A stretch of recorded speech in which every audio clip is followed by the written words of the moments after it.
मत्स्य विश्वविद्यालय के बीए द्वितीय वर्ष के छात्रों का इस ई कंटेंट्स में स्वागत है। आज हम बीए सेकेंड ईयर के संस्कृत साहित्य के प्रथम प्रश्न पत्र की महत्वपूर्ण पुस्तक वैदिक सूक्तावली के वरुण सूक्त का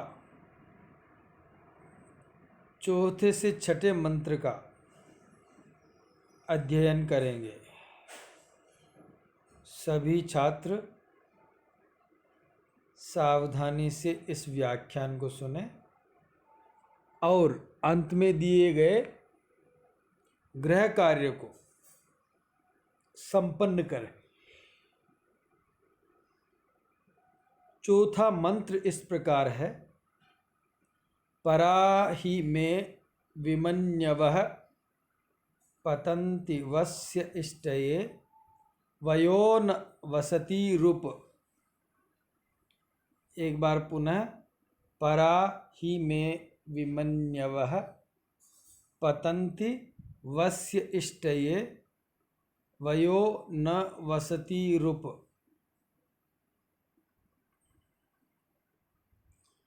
इसमें कुल 11 पद है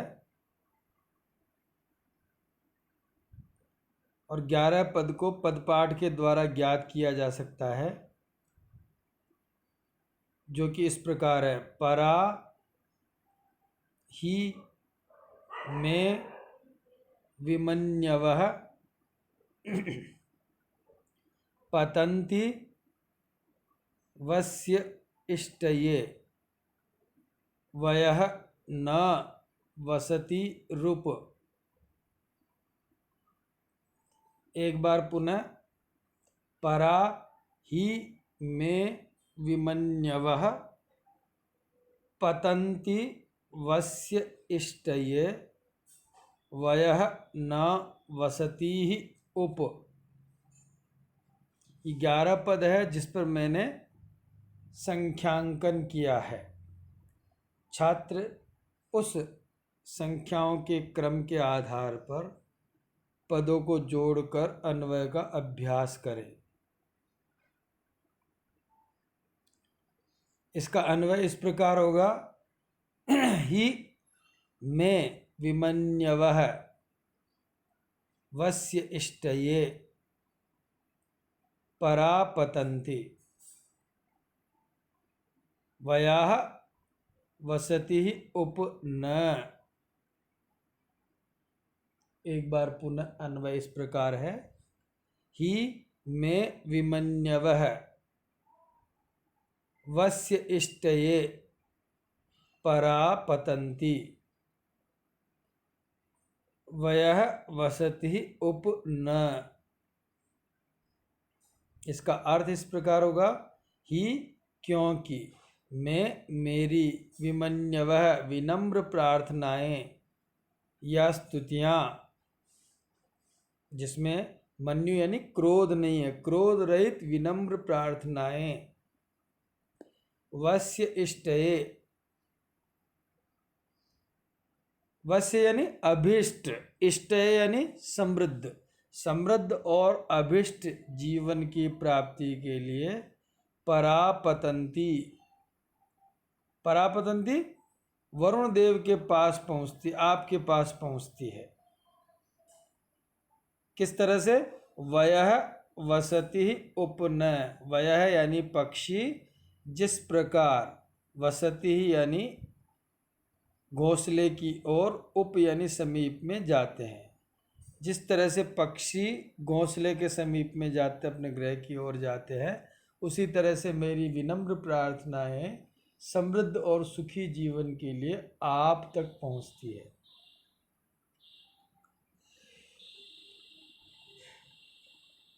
एक बार पुनः अर्थ है: ही क्योंकि, में मुझ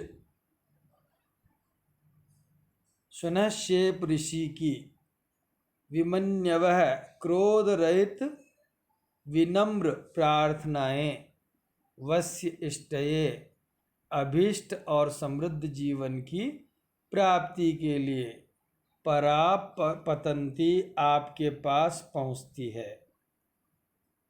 किस तरह से? वयः वसति उपन, वह यानी पक्षी जिस प्रकार घोंसले के समीप में जाते हैं, घोंसले की ओर पहुँचते हैं, उस तरह से मेरी विनम्र प्रार्थनाएं समृद्ध और सुखी जीवन की प्राप्ति के लिए आप तक पहुँचती है और आप समृद्ध और सुखी जीवन प्रदान करते हैं। इसकी व्याख्या इस प्रकार होगी। अभिप्राय है कि ऋषि सुनहशेप का कथन है कि हे वरुण देव, आप हमारे जीवन को सुखी एवं समृद्ध बनाते हैं। बनाइए। क्यों बनाइए? क्योंकि हमारी विनम्र और क्रोध रहित प्रार्थनाएं आप तक उसी प्रकार पहुँचती है जैसे सायंकाल में पक्षी अपने घोंसलों की ओर पहुँचते हैं। एक बार पुनः व्याख्या इस प्रकार है। अभिप्राय है कि ऋषि सुनहशेप का कथन है कि हे वरुण देव, आप हमारे जीवन को सुखी बनाइए, क्योंकि हमारी विनम्र व क्रोध रहित प्रार्थनाएं आप तक पहुँचती है, उसी प्रकार पहुँचती है जिस प्रकार सायंकाल में पक्षी अपने घोंसले की ओर पहुँचते हैं।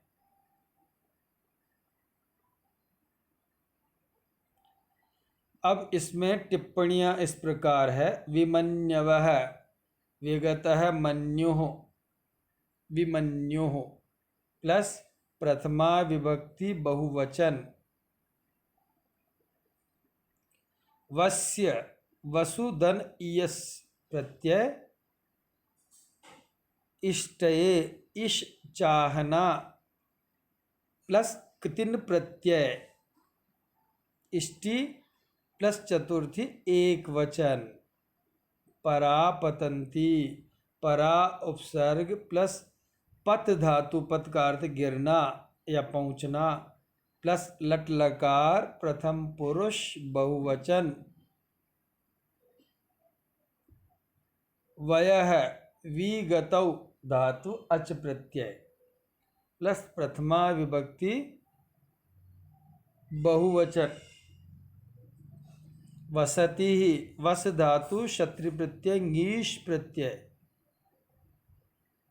न यहाँ पर उपमार्थक निपात है, यानी न का उपमा के अर्थ में, न का अर्थ है समान, तो समान करने के कारण यह उपमा अर्थ वाला निपात है। इसमें वही छंद गायत्री है जिसका लक्षण पहले हमने पढ़ा है कि गायत्री छंद में 3 चरण होते हैं, प्रत्येक चरण में 8-8 वर्ण होते हैं।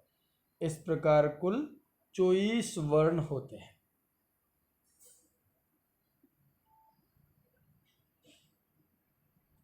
अब मंत्र संख्या 5। कदा क्षत्रश्रियं नरमा वरुणं करामहे मृळिकायोरुचक्षसम्। पुनः एक बार और मंत्र बोल रहा हूँ। कदा क्षत्रश्रियं नरमा वरुणं करामहे मृळिकायोरुचक्षसम्। इस मंत्र में कुल 8 पद है। 8 पदों को पदपाठ के द्वारा ज्ञात किया जाएगा। पदपाठ इस प्रकार है। कदा क्षत्रश्रियं नरम आ वरुणं करामहे मृळिकाय उरुचक्षसम्। पुनः एक बार और पदपाठ इस प्रकार है। कदा क्षत्रश्रियम नरम आ वरुणम करामहे मृळीकाय उरुचक्षसम। यहाँ पर मैंने पदपाठ में पदों में संख्या का अंकन कर दिया है। छात्र संख्यांकन के आधार पर अन्वय का अभ्यास कर सकते हैं।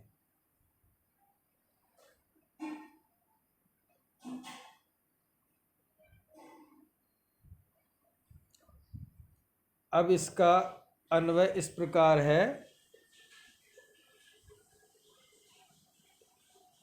मृळीकाय उरुचक्षसम क्षत्रश्रियम नरम वरुणम कदा आकरामहे। पुनः एक बार और अन्वय इस प्रकार है। मृळीकाय क्षत्रश्रियम नरम उरुचक्षसम वरुणम कदा आकरामहे। ये अन्वय हुआ। अब अर्थ इस प्रकार है। मृळीकाय, मृळीक कहते हैं सुख को, सुख अथवा समृद्धि की प्राप्ति के लिए। क्षत्रश्रियम, क्षत्रियों की श्री यानी शोभा क्या है? बल, उससे युक्त। क्षत्र की यानी बल की शोभा से युक्त यानी बल संपन्न। नरम, नर का अर्थ है नेतृत्व करने वाला, नेतृत्व करने वाले। उरु चक्षसम, उरु यानी विस्तृत, चक्षसम यानी देखने वाले, यानी भूत भविष्यत और वर्तमान तीनों कालों में देखने वाले, तीनों कालों का ज्ञान रखने वाले, तीनों कालों में उत्पन्न प्राणियों और पदार्थों का ध्यान रखने वाले। वरुणम, वरुण देवता को। कदा, कब। आकरामहे, अपने अनुकूल कर लेंगे। हम उपासक जन उनको कब अपने अनुकूल कर लेंगे? ऐसे वरुण देव को जो कि इस प्रकार के हैं। एक बार पुनः अर्थ इस प्रकार है। मृळीकाय, सुख अथवा समृद्धि की प्राप्ति के लिए। क्षत्रश्रियम, क्षत्रियों की श्री यानी शोभा, बल, उससे युक्त।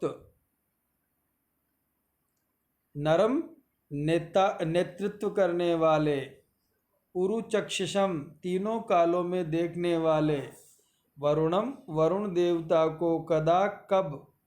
आकरामहे, अपने अनुकूल कर लेंगे, कर सकेंगे। हम कब उनको अपने अनुकूल कर लेंगे? जिससे कि हमारा जीवन निर्विघ्न और सुखी हो सके।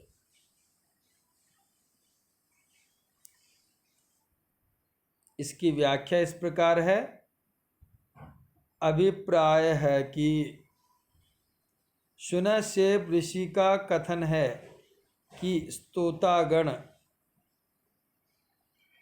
सुखी अथवा समृद्ध जीवन के लिए वरुण देवता को सदैव अनुकूल बनाने के लिए प्रयत्नशील रहते हैं।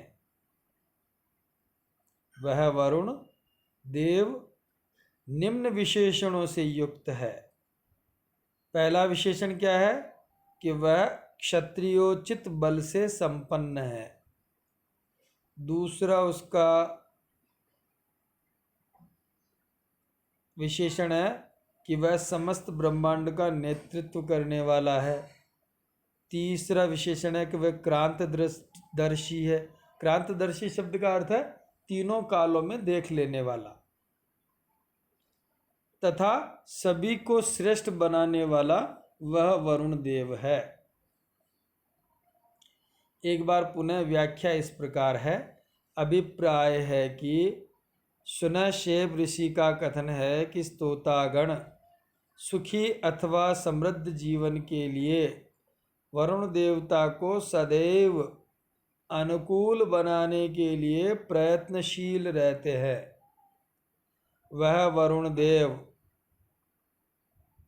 निम्न विशेषणों से युक्त है। कौन कौन से विशेषण है?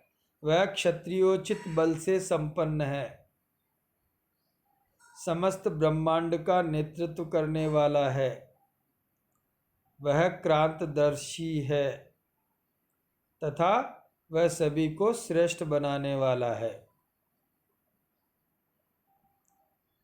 अब इसमें टिप्पणियां इस प्रकार होगी। क्षत्रश्रियम क्षत्राणि श्रयति इति। क्षत्र कहते हैं क्षत्रिय वर्ण या बल, उसको श्रयति यानी आश्रय लेता, बल जिसका आश्रय लेता ऐसा देव है वरुण देव।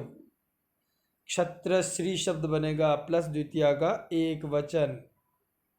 नरम नी धातु ले जाना प्लस अच प्रत्यय, नर बनेगा। नर का मतलब जो आगे आगे ले जाता है, नेतृत्व करता है, उसको कहते हैं नर, प्लस द्वितीया का एक वचन। उरु चक्षुषम, उरु यानी बहुनाम, चक्षुषम यानी दृष्टारम, बहुत सारे लोगों को देखने वाला, यानी भूतकाल भविष्यत काल और वर्तमान काल के लोगों को देखने वाला। तो इसकी व्याकरण इस तरह से होगी, उरु तन चक्ष धातु देखना प्लस असुन प्रत्यय, तो उरु चक्षस शब्द बनेगा प्लस द्वितीया का एक वचन। आकरामहे आ उपसर्ग, क्री धातु लोट लकार उत्तम पुरुष बहुवचन।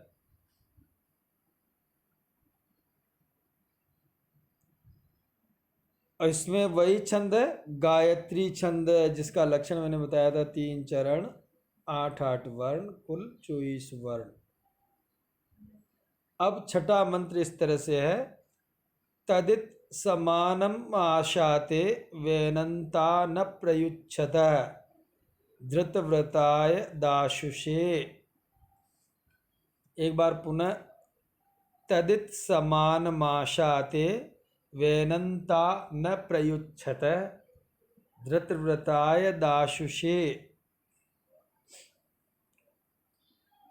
इस छठे मंत्र की में कुल 10 पद है। उन 10 पदों में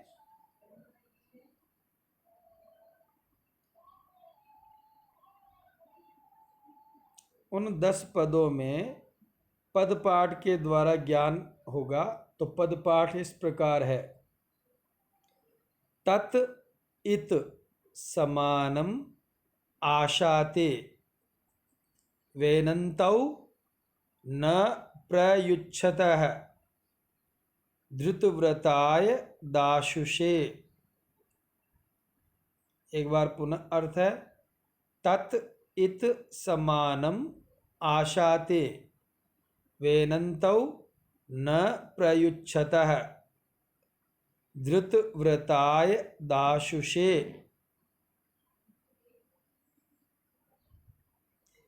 इसमें मैंने संख्यांकन किया है पदों पर, संख्याओं के क्रम के आधार पर पदों को जोड़ने से अन्वय का ज्ञान होगा और उसके आधार पर अर्थ अथवा व्याख्या का ज्ञान होगा।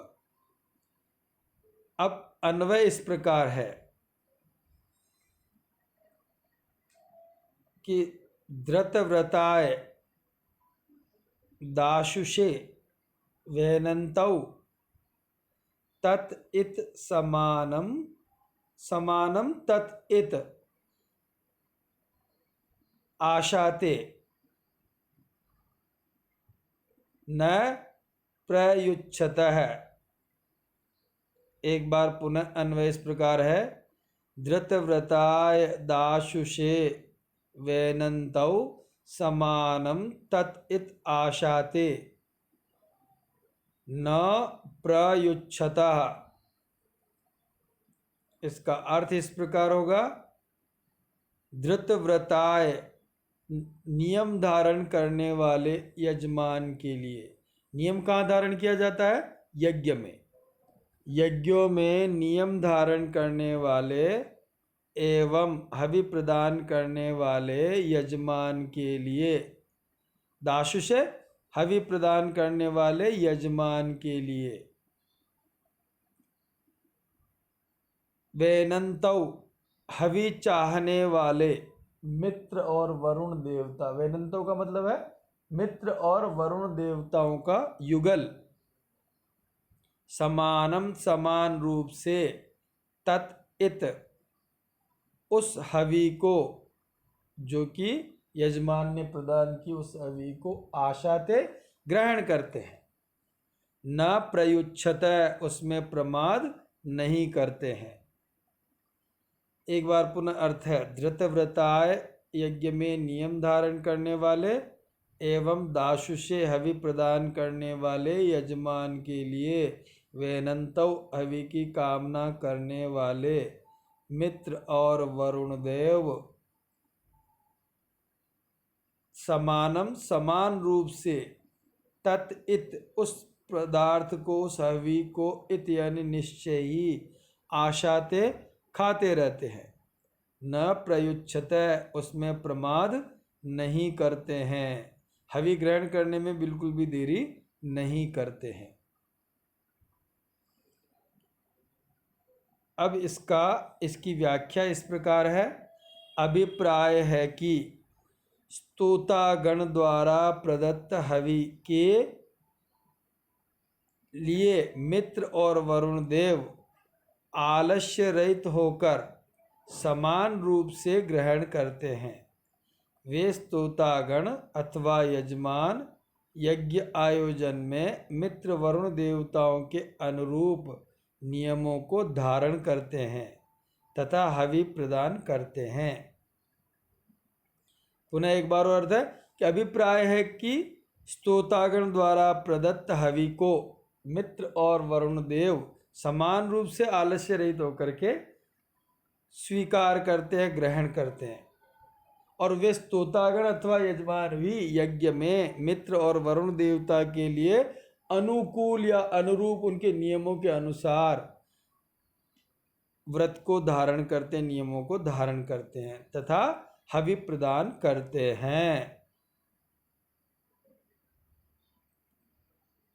अब इसमें टिप्पणियां इस प्रकार है। धृतव्रताय, धृतः व्रतम येन सह, बहुब्रीहि समास, धृतव्रत शब्द बनेगा प्लस चतुर्थी का एक वचन।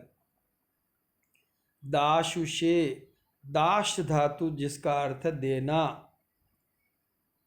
प्लस वसु प्रत्यय प्लस चतुर्थी एक वचन।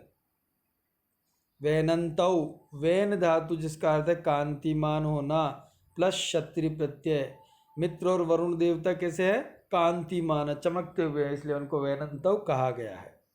प्लस प्रथमा द्विवचन। इत, यह निश्चयार्थक निपात है। इस पद का अर्थ मंत्र में होगा निश्चय ही।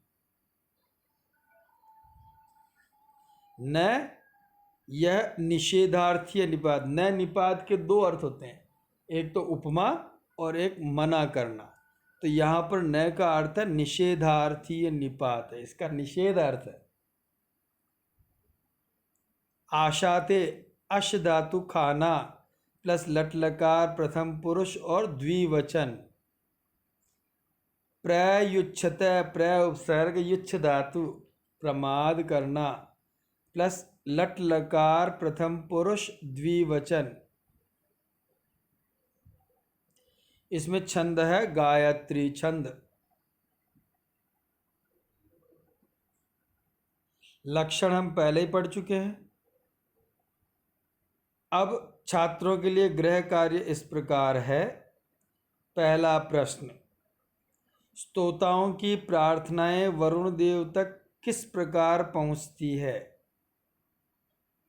दूसरा, मित्र और वरुण देवता हवि किस प्रकार ग्रहण करते हैं?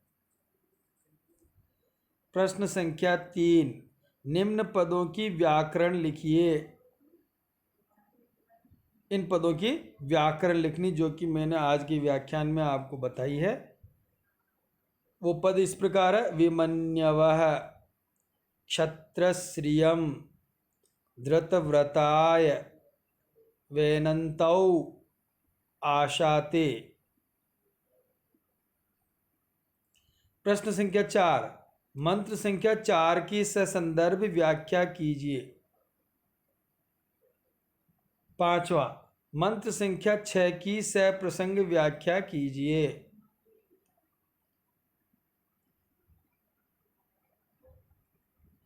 आशा है आज का व्याख्यान छात्रों को समझ में आया होगा। अगर कुछ पूछना है तो वो संपर्क कर सकते हैं।